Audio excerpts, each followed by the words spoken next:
आपको अच्छे से समझ में आ गया है तो अब नेक्स्ट जो लाइफ साइकिल है वो समझना इजी हो जाएगा। मे बी आप में से कुछ स्टूडेंट्स सोच रहे होंगे कि सर बार बार बोल रहे हैं is it clear is it clear. यार उसका रीज़न ये है कि यहाँ पे जो हम अब पढ़ने वाले हैं उसके अंदर यही चीज़ें बार बार इस्तेमाल होनी है, इसके अलावा और कुछ भी नहीं आने वाला। तो इसलिए मैं कह रहा था, देखिए चाइनीज़ लिवर फेलूक, इसमें से आपको पहला पॉइंट इसका कॉमन नेम यानी कि जो है कॉमन नेम के साथ साथ इसको दूसरा नेम भी आना चाहिए। इसको क्या नाम देते हैं? That's name is Clonorchis, Clonorchis sinensis, Clonorchis sinensis, Clonorchis sinensis. Is it clear? Clonorchis sinensis. इसने जाहिर सी बात है चाइना की बात की है तो चाइना के अंदर ही है। इसने चाइना के अंदर 30 मिलियंस पीपल जो हैं उनको क्या किया है? इन्फेक्ट किया है। अब सबसे पहले आप ये समझिए कि what is common bile duct and how it is form. देखिए इस साइड के ऊपर मौजूद है लिवर। लिवर जो है वो बाइल प्रोड्यूस करता है, आरबीसी के तोड़ने के बाद उसको स्टोर कहाँ पे किया जाएगा? गाल ब्लैडर के अंदर स्टोर किया जाएगा। गाल ब्लैडर से जो नाली निकलेगी उसको नाम देंगे सिस्टिक डक्ट। लिवर से नाली निकलेगी left bile duct and right bile duct. अब ये लेफ्ट बाइल डक्ट और राइट बाइल डक्ट के मिलने से बनेगी हिपैटिक डक्ट। हिपैटिक डक्ट जो है वो मिलेगी सिस्टिक डक्ट के साथ, और इसके मिलने से आगे की तरफ जो डक्ट बनेंगे उसको नाम देंगे कॉमन बाइल डक्ट। क्या नाम दिया जाएगा? कॉमन बाइल डक्ट जो है वो इसको नाम देते हैं। तो होप सो आपको कॉमन बाइल डक्ट समझ में आ गया, और आपको अभी थोड़ी देर में ये भी पता चलेगा कि मैं कॉमन बाइल डक्ट जो है ये आपको क्यों रिवाइज करवा रहा था। उसकी रीज़न ये है कि जो ये वाले जो चाइनीज़ लिवर फ्लूक है, अब लिवर बोल रहे हैं ना हम, तो ये आपको कहाँ पे देखने को मिलेंगे? ये आपको देखने को मिलेंगे बाइल डक्ट के अंदर, बाइल डक्ट के अंदर आपको देखने को मिल जाएगा। सेकंड पॉइंट आपने क्या याद रखना है कि ये अपने होस्ट की बॉडी से, होस्ट की बॉडी में जो ब्लड वगैरह है वहाँ से अपने खुराक वगैरह जो है वो हासिल करेगा। Is it clear? तीसरा हम आपको यहाँ पे लाइफ साइकिल में क्या बताए थे? हम बताए थे सबसे पहला होस्ट, ठीक है, first intermediate host, second intermediate host और डेफिनेट होस्ट, ठीक है। तो लाइफ साइकिल ज़रा देखते हैं इसको। सबसे पहली बात, ये पाया गया है कहाँ पर? लिवर के अंदर या फिर बाइल डक्ट के अंदर।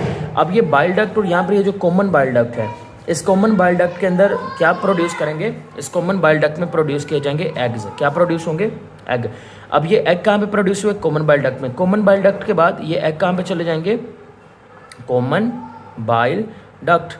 कॉमन बाइल डक्ट के जरिए से कहाँ पे जाएंगे? इंटेस्टाइन में जाके ओपन हो जाएंगे, और इंटेस्टाइन में ओपन होने के बाद ये चला जाएगा out of the body with the help of faeces. तो फीसिस की मदद से ये बॉडी से बाहर चले जाएंगे। अब जैसे ये बॉडी से बाहर जाएंगे, बॉडी से बाहर जाने के बाद ये अपना होस्ट जो है वो फाइंड करना शुरू कर देगा। जैसे ये बॉडी से बाहर फीसिस की फॉर्म में जाएंगे, और जैसे ही पानी के अंदर फ्रेश वाटर में पहुंचेंगे, तो हमने पढ़ा था कि फ्रेश वाटर के अंदर जाते ही जो एग होगा, एग का जो ओपरक्यूलम है वो ओपन होगा। ओपरक्यूलम के ओपन होते ही वहाँ से क्या निकलेगा? एक सिलिएटेड लार्वा निकलेगा। उस सिलिएटेड लार्वे का नाम क्या था? मर्सेडियम लार्वा। और ये जो मर्सेडियम लार्वा है ये किसको ढूंढेगा? स्नेल को ढूंढेगा। और जैसे ये स्नेल को ढूंढेगा ये अपने लूज कर देगा किस चीज़ को? सिलिया को। जैसे ये सिलिया को लूज करेगा it will be change into sporocyst. Sporocyst के अंदर मर्सेडियम लार्वा के सेल्स होते हैं, वो डिवाइड होंगे। उनके डिवाइड होने से क्या बनेगा? रेडियाई बनेंगे। और ये जो रेडियाई होंगे, रेडिया जो होगा ये चेंज हो जाएगा अगले स्टेज के अंदर, जिसको क्या नाम देंगे? जिसको आप नाम देंगे सर्केरिया का नाम दे देंगे। अब ये जो सर्केरिया है, सर्केरिया, ठीक है, ये सर्केरिया जाएगा एक मछली के अंदर। सर्केरिया कांटेक्ट करेगा एक फिश के साथ। सर्केरिया ने कांटेक्ट किया एक फिश के साथ। Is it clear? अब फिश जो है यहाँ पर आ गए सेकेंड इंटरमीडिएट होस्ट। पहला इंटरमीडिएट होस्ट कौन आ गया? स्नेल, जो कि मर्सेडियम उसके अंदर एंटर हो गया। उसके बाद अब कौन आ गया?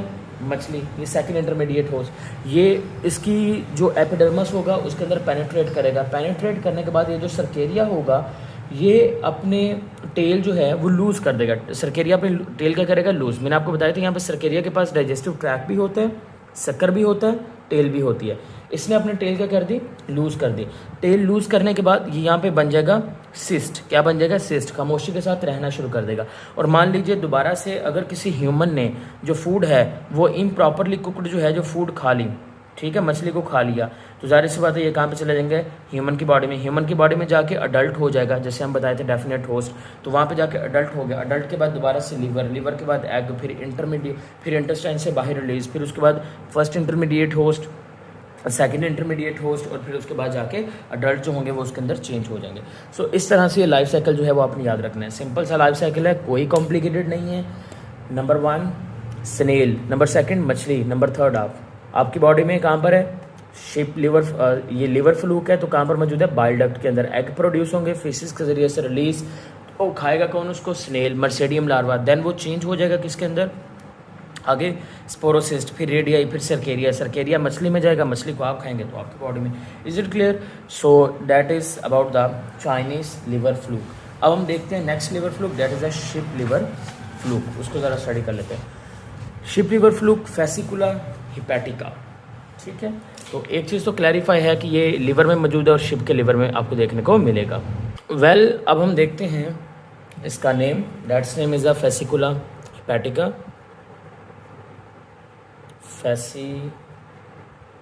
फेसिकुला हिपैटिका, हिपैटिका हिपैटिका हिपैटिका। चलिए देखें भाई, पहली बात ये कि शिप की बात हो रही है तो इसका जो डेफिनेट होस्ट होगा वो कौन रहने वाला है, शिप।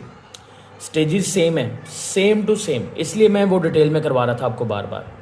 अब दोबारा से समझिए कैसे होगा। ये आपको देखने को मिलेगा लिवर की बाइल डक्ट के अंदर, लेकिन किसकी, शिप की, सेम स्टेज। लेकिन पीछे किसकी बात की, ह्यूमन की। यहाँ पर किसकी बात की, शिप की। तो मैं यहाँ पे लिखता हूँ जनाब, ये आ गया जी कॉमन बाइल डक्ट, और ये कॉमन बाइल डक्ट किसकी है, शिप की, ठीक है। उसके बाद कहाँ पे जाएगा, वहाँ पे अंडे दिए जाएंगे, एग्स रिलीज होंगे, एग्स मूव करेंगे, जाएंगे कहाँ पर, इंटेस्टाइन में। और जैसे ही एग्स इंटेस्टाइन में जाएंगे फिर ये फीसिस के ज़रिए से क्या हो जाएंगे, रिलीज़। जैसे ही फीसिस के ज़रिए से रिलीज़ होंगे तो एग जो है उसमें से निकलेगा, उसके ऊपर किलम रिमूव होगा तो वहाँ से निकलेगा एक लार्वा। उस लार्वे को क्या नाम दिया जाएगा, उस लार्वा को नाम देंगे मर्सेडियम लार्वा। क्या नाम दिया जाएगा, मर्सेडियम लार्वा। मर्सेडियम लार्वा क्या होता है, सिलिएटेड होता है। सिलिएटेड होने के कारण ये अपने होस्ट को फाइंड करेगा। किस होस्ट को फाइंड करेगा, स्नेल को फाइंड करेगा। और जैसे ये स्नेल को फाइंड करेगा, जो मर्सेडियम होगा ये अपने सिलिया को लूज़ कर देगा। सिलिया को इसने क्या कर दिया, लूज़ कर दिया। जैसे ये सिलिया को लूज़ करेगा तो मर्सेडियम लार्वा जो होगा वो नेक्स्ट स्टेज पे चला जाएगा। और इससे आगे वाला स्टेज क्या होता है, ये चेंज हो जाएगा स्पोरोसिस्ट के अंदर। उसके बाद स्पोरोसिस्ट जो होते हैं उसके अंदर हम आपको बताए थे कि मर्सेडियम जो है, मर्सेडियल सेल जो है वो एक से बहुत सारे सेल्स बनते हैं। उनको क्या नाम दिया जाएगा, उनको नाम दिया जाएगा रेडियाई का। क्या नाम देंगे, रेडियाई। और रेडियाई जो होगा वो चेंज हो जाएगा किसके अंदर, cercaria. Rediae will be changed into cercaria. ये सरकेरिया में चेंज हो जाएंगे। सरकेरिया जो होगा वो स्नेल से बाहर निकल आएगा। और जैसे सरकेरिया स्नेल से बाहर निकलेगा ये चला जाएगा किसके ऊपर, वेजिटेशन के ऊपर। सरकेरिया जो है वो किसके ऊपर, प्लांट हो जाएगा जाके वेजिटेशन के ऊपर। ये वेजिटेशन के ऊपर जाके क्या हो जाएगा, प्लांट हो जाएगा। अब जैसे ये वेजिटेशन के ऊपर पहुंच गया, घास वगैरह के ऊपर पहुंच गया, घास वगैरह का कौन खाएगा, शिप खाएगा। दोबारा से किधर आ गया, शिप के अंदर ही आ गया। तो इस तरह से शिप लिवर फ्लूक का जो लाइफ साइकिल है वो फर्दर जो है वो मूव करता रहता है। अब सम टाइम जो है वो इंसान भी इसके अंदर एंट्री मार देता है। इंसान एंट्री कैसे मारता है कि इंसान जो है वो शिप को खा लेते हैं, राइट। इंसान जैसे शिप को खाएगा इम्प्रॉपरली कुक करके, ठीक है, तो फिर किधर चला जाएगा, ह्यूमन के अंदर। ह्यूमन दोबारा से कॉमन बाइल डक्ट, फिर इंटेस्टाइन, फिर इस तरह से ये मूव करता रहेगा। So that is the sheep liver fluke. दोबारा से एक बार बता देते हैं, sheep liver fluke common name Fasciola hepatica, common है, ये सबके अंदर होता है। तो उसके बाद डेफिनेट जो इसका होस्ट है वो क्या रहने वाला है, वो शिप रहने वाला है, जिसके अंदर ये रहेगा शिप की कॉमन बाइल डक्ट के अंदर। फिर एग रिलीज होंगे, इंटेस्टाइन में आएंगे, फिशेस के जरिए से रिमूव हो जाएंगे, फिर एक्वेटिक इन्वायरमेंट में जाएगा, एग का ऊपर क्यूरम ओपन होगा, मर्सेडियम में चेंज हो जाएगा। मर्सेडियम स्नेल को ढूंढेगा, स्नेल को ढूंढने के बाद वो अपने गिर्द सिस्ट बना लेगा, एक बैग लाइक स्ट्रक्चर जिसको स्पोरोसिस्ट का नाम देंगे। स्पोरोसिस्ट जो है उसके अंदर बहुत सारे एसेक्सुअल रिप्रोडक्शन से सेल बनेंगे जिसको नाम देंगे रेडियाई। रेडियाई चेंज हो जाएगा किसके अंदर, सरकेरिया के अंदर। सरकेरिया के पास अपनी टेल भी होती है, डाइजेस्टिव सिस्टम भी होते हैं, शक्कर भी होता है। उसके बाद सरकेरिया जो है वो वहाँ से निकल आएगा स्नेल से। स्नेल से निकलने के बाद वो इम्प्लांट कहाँ पर हो जाएगा, वेजिटेशन जो है, घास वगैरह जो है वो वहाँ पर इम्प्लांट हो जाएगा। शिप जो होंगे वो ग्रेजिंग करेंगे, जब वो ग्रेजिंग करेंगे तो दोबारा शिप के अंदर चला जाएगा। और ह्यूमन की एंट्री कैसे हो सकती है, अगर ह्यूमन ने शिप को खाया तो फिर ह्यूमन की बॉडी में चला जाएगा इम्प्रॉपरली, अगर कुकड करके खाया तो फिर दोबारा से बाइल डक्ट और फिर ये आगे की तरफ जो है ये मूव करता रहेगा। इज इट क्लियर ना। तो ये आपने याद रखना है इस तरह से। और ये जो वेजिटेशन के बारे में बताया था ना, तो वेजिटेशन में आपको देखने को मिलेगा मेटा सरकेरिया। जो मेटा सर्केरिया जो है ये आपको कहाँ पे देखने को मिलेगा, जो मेडिटेशन होगी ना वहाँ पर आपको देखने को मिलेगा, मेटा सर्केरिया देखने को मिलेगा। अब हम बात कर लेते हैं इससे आगे एक नेक्स्ट लाइफ साइकिल की। नेक्स्ट लाइफ साइकिल जो है one of the favourite life cycle, जिसको हम कहते हैं ब्लड फ्लू। क्या नाम दिया जाएगा, ब्लड फ्लू। ब्लड फ्लू या फिर शिस्टोसोमा हिमाटोबियम। ये एक्सेप्शनल केसेस हैं इसके अंदर। ये जो ब्लड फ्लूक्स हैं यहाँ पर आपको एक्सेप्शनल केसेस देखने को मिलेंगे, गौर से आपने इसको समझना है। पहले जो दो थे वो दोनों सेम एक ही जैसे थे, लेकिन इनके अंदर आपको एक्सेप्शनल केसेस हैं। अब वो एक्सेप्शनल केसेस क्या हैं उसको देख लीजिए। पहली बात, इसने कितने मिलियंस लोगों को इन्फेक्ट किया है, 200 मिलियंस पीपल को। 1 million is equal to 10 lakh, तो इसने कितनों को किया, 200 मिलियन को। अब इसने थ्रू आउट द वर्ल्ड किया। चाइनीज़ लिवर फ्लूक जो था वो उसने सिर्फ चाइना के अंदर जो था वो आंतक मचा रखा था। आंतक, जैसे वो क्या यार वो फिल्म का नाम है, सुल्तान के अंदर है ना डार्लिंग, तो इस तरह से। अच्छा, उसका नाम क्या था, क्लोनोरिकस सिनेंसस, लेकिन इसका नेम क्या है, शिस्टोसोमा हिमाटोबियम। और ये कहाँ पर मौजूद है, थ्रू आउट वर्ल्ड, पूरी दुनिया के अंदर इसने जो था वो ख़राब किया था पूरी दुनिया को। तो पूरी दुनिया को देख लीजिए भाई, कॉन्टिनेंट के बारे में देख लेते हैं। सबसे बड़ा जो कॉन्टिनेंट है वो कौन सा देखने को मिलेगा, एशिया। एशिया के बाद दूसरे नंबर के ऊपर बड़ा कॉन्टिनेंट कौन सा आएगा, अफ्रीका। अफ्रीका के बाद तीसरे नंबर पर बड़ा कॉन्टिनेंट नॉर्थ अमेरिका। चौथे नंबर पर साउथ अमेरिका। पाँचवें नंबर पर एंटार्क्टा। उसके बाद छठे नंबर पर ऑस्ट्रेलिया। सातवें नंबर के ऊपर यूरोप। आठवें नंबर के ऊपर जीलैंडिया। समझ में आ गई बात, जो कि डूब चुका है। तो अब कहाँ कहाँ पर था देखें, ऊपर पढ़ते हैं नॉर्थ, नीचे पढ़ते हैं साउथ, इधर पढ़ेंगे ईस्ट, इधर पढ़ेंगे वेस्ट। पहली बात, ये इसने कहाँ पर था थ्रू आउट द वर्ल्ड, किस किस हिस्सों के अंदर ये पाया जाता था, मेनली तौर पर अफ्रीका के अंदर। कहाँ पर, अफ्रीका के अंदर। उसके बाद ये आपको कहाँ पे देखने को मिला, उसके बाद ये आपको देखने को मिला साउथ ईस्ट एशिया के अंदर। South east Asia, south east Asia कौन सा पोर्शन है, देखें पहली बात साउथ का मतलब ये नीचे वाली साइड, एशिया का नीचे वाली साइड ये हो गया साउथ एशिया। अब साउथ एशिया की ईस्ट वाली साइड, यहाँ पर जो कंट्रीज आते हैं, यहाँ पर कौन कौन से कंट्रीज आते हैं गिनवा देते हैं आपको। Myanmar, Thailand, Laos, Cambodia, Vietnam. उसके बाद आएगा आपके पास Vietnam, Malaysia, Indonesia, Brunei, Singapore, Timor Leste. तो ये जितने भी कंट्रीज़ हैं ये हैं आपके पास साउथ ईस्ट एशियन नेशन, या फिर इनको आप एक और नाम से भी याद रखते हैं, एशियान के नाम से है, एशियान के नाम, association of south east Asian nation. Is it clear, दोबारा से देख लीजिए। Myanmar, Thailand, Laos, Cambodia, Vietnam. उसके बाद क्या पढ़ा हमने, फिलीपींस। फिलीपींस के बाद क्या पढ़ेंगे, मलेशिया, इंडोनेशिया। फिर उसके बाद सिंगापुर और ब्रूनेई। उसके बाद आखिरी एक आता है तैमूर लिस्ट। तो 11 जो हैं वो आपको साउथ ईस्ट एशिया जो हैं वहाँ पर आपको मेनली तौर पर ये कंट्रीज़ देखने को मिलेंगे। तो ये ऑलमोस्ट आप कह लें कि आपको देखने को मिला दुनिया के डिफरेंट हिस्से के ऊपर देखने को मिल गए। अब इनमें हम मेल और फीमेल के बारे में बात कर लेते हैं। देखिए जो मेल थे वो साइज़ में छोटे हैं, साइज़ इज़ स्मॉल का मतलब लेंथ छोटी है, लेकिन उसके बरक्स अगर हम देखें तो ये मोटे होते हैं, काफ़ी थिक होते हैं। और तीसरा पॉइंट आप क्या याद रखेंगे इनके बारे में कि मोटे हैं लेकिन लंबे कम हैं, मोटे हैं लंबे कम होते हैं।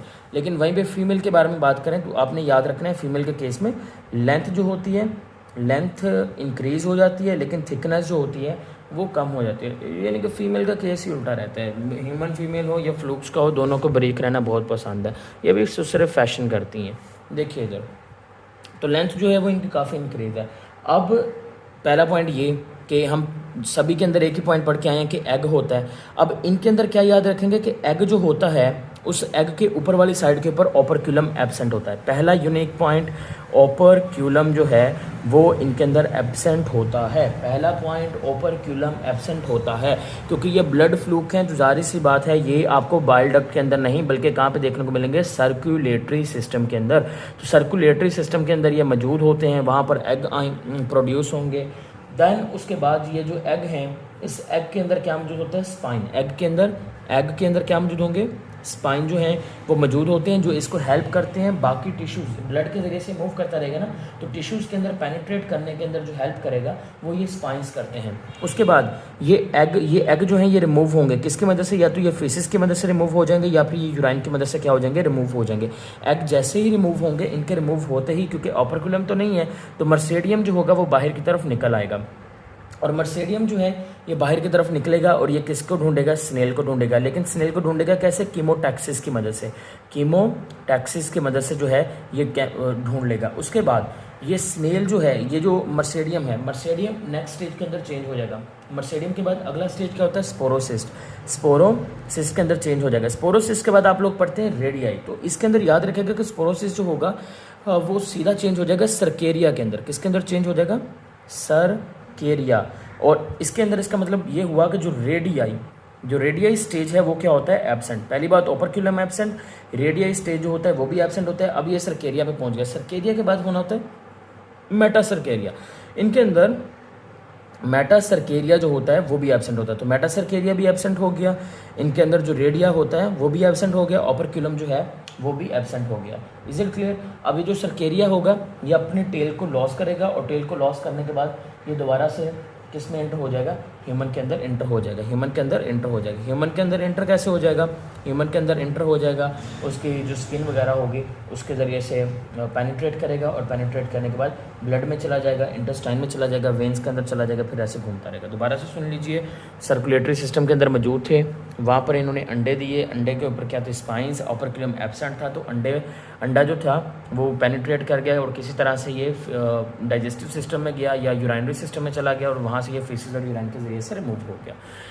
जैसे ही ये रिमूव हुआ तो देन ये चेंज हो गया एग के ऊपर, क्योंकि ओपर्क्यूलम नहीं था तो ये मर्सेडियम जो है वो बाहर निकल आया। मर्सेडियम बाहर निकला, उसने स्नेल को ढूंढा, देन कीमोटैक्सिस के जरिए से उसको ढूंढने के बाद ये चेंज हो गया स्पोरोसिस्ट के अंदर। स्पोरोसिस्ट के बाद रेडियाई स्टेज इसके अंदर क्या था, एब्सेंट था। रेडियाई स्टेज एब्सेंट था, इट्स मीन्स डैट सीधा क्या बना, सर्केरिया बन गया। और मेटा सर्केरिया स्टेज इसके अंदर भी क्या है, एब्सेंट है। जाहिर सी बात है सर्केरिया जो है वो ह्यूमन के अंदर एंटर हो जाएगा, लेकिन किसकी मदद से एंटर हो जाएगा, स्किन की मदद से जो है वो एंटर हो जाएगा। तो यहाँ तक आपके जो लाइफ साइकिल्स हैं वो कंप्लीट होते हैं। और if you have any sort of question relevant to this class, ये जो क्लास आप पढ़ रहे थे फ्लूक्स के बारे में, तो लाजमी तौर पर पूछिएगा। और इंशाल्लाह जो नेक्स्ट लेक्चर होगा उसमें हम क्लास हिस्टोरिया जो है वो उसको कवर करेंगे, फिर नेक्स्ट फाइलम जो है उनको भी कवर कर लेंगे। और then after we will try our best कि जो आपको मैंने बुक लेक्चर के बिल्कुल स्टार्ट के ऊपर दिखाई थी प्रीवियस लेक्चर के, तो उसमें से हम MCQs प्रैक्टिस भी करेंगे। ओके गाइस, शेयर लाजमी करना अपने फेलोज़ के साथ, ठीक है। स्टे कनेक्टेड एंड अल्लाह हाफिज़।